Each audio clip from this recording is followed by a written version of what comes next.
Decentralized Autonomous Organizations, aka DAOs, and NFTs. And for anybody listening, you're probably like, these people are the makers, the minds, the madness behind NFTs. And you are not mistaken. That is accurate.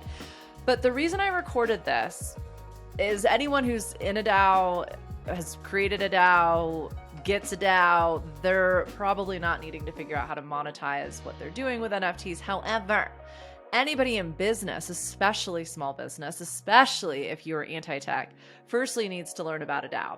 Especially if you're listening to this, because if you're listening to this, you are a rebel, you are a rule breaker, you are punk as fuck, you are DIY till you die, and you like to do things a little bit differently. You like to think of things probably without so much of a hierarchy, let alone a patriarchy. The whole capitalist, colonialist society brouhaha may not be working for you, and that, my friend, is why a DAO is an amazing thing to sink your teeth into. I have a different episode on what is a DAO. That's not what this is for. This is about different ideas for how your DAO or your business can use NFTs to monetize, because any business, my friend, can be a decentralized autonomous organization if that's in alignment with your values.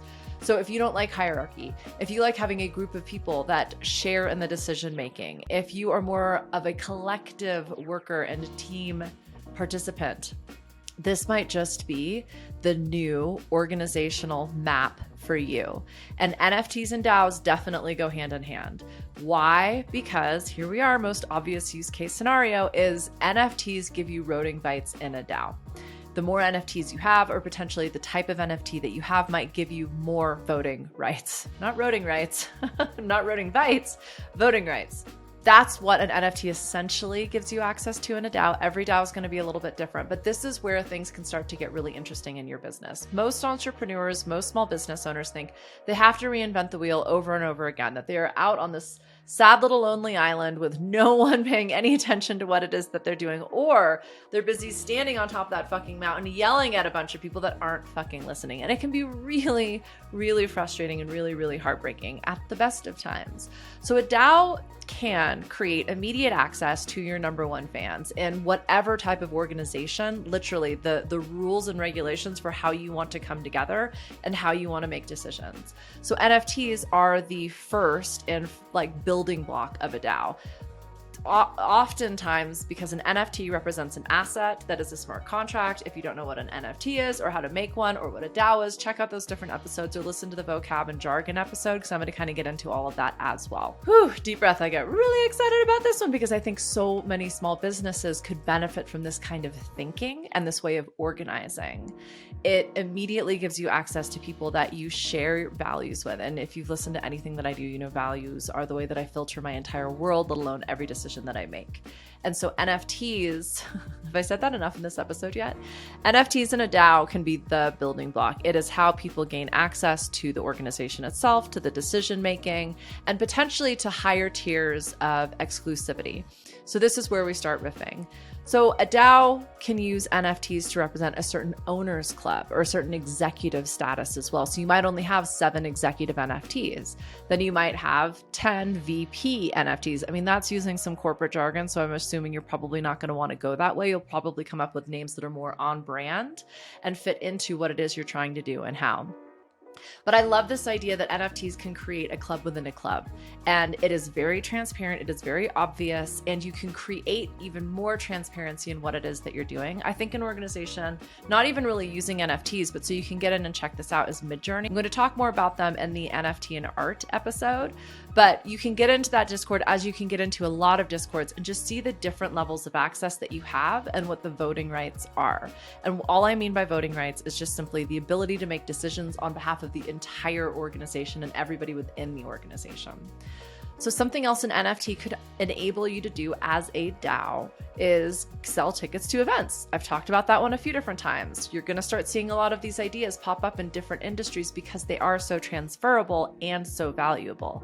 So anyone that owns an NFT in your DAO could potentially, depending on the level of access granted by that NFT, attend in-person events. So a lot of DAOs, as you can imagine, being a decentralized autonomous organization, they don't have a physical location. They don't have an office. Their users might even be anonymous. And so what's interesting is you say, well, BZ, how the fuck do I create an event for a bunch of people that want to remain anonymous? You could do that in a metaverse. You could do that online in a world where people get to design their avatars. So even though their physical, biological makeup might not be given away, they can create an online, a digital persona that represents them.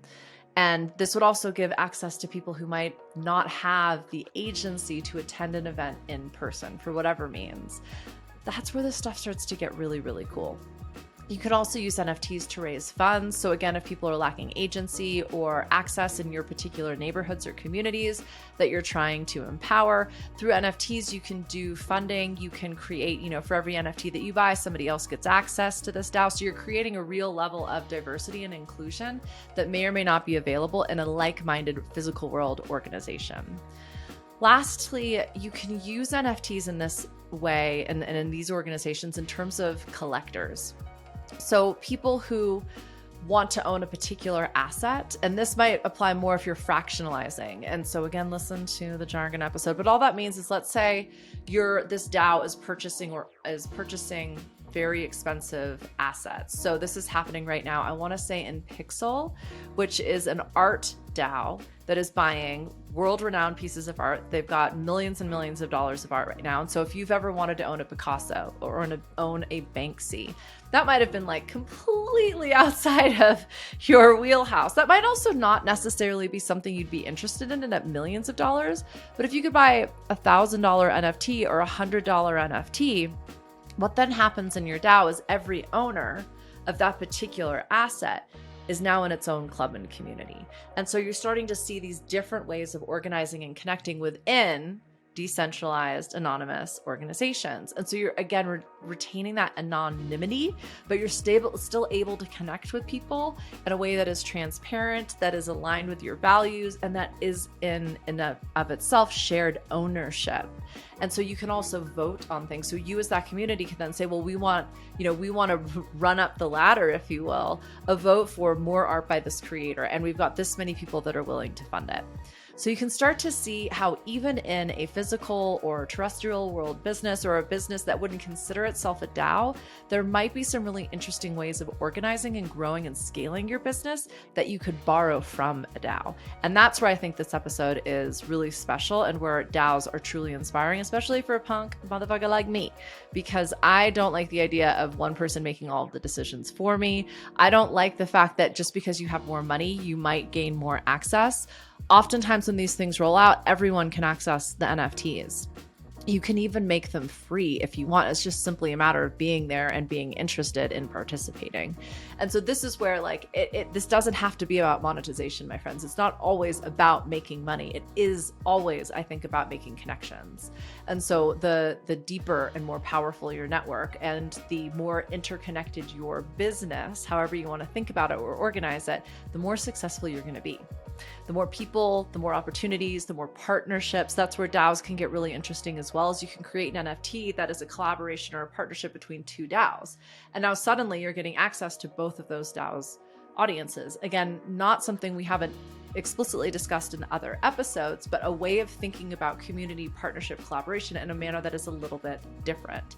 Keep in mind that every NFT is a smart contract. It acts like an automatic, executable action. So as soon as something's triggered, aka someone purchases an NFT, they can then be granted voting rights. They can then be granted access to a new community. They can then be invited to an event, and you don't have to do anything. That can all be programmed into the actual NFT. So thinking about organization, not just as autonomous, but automatic, is a really, really inspirational place for every small business owner to get to.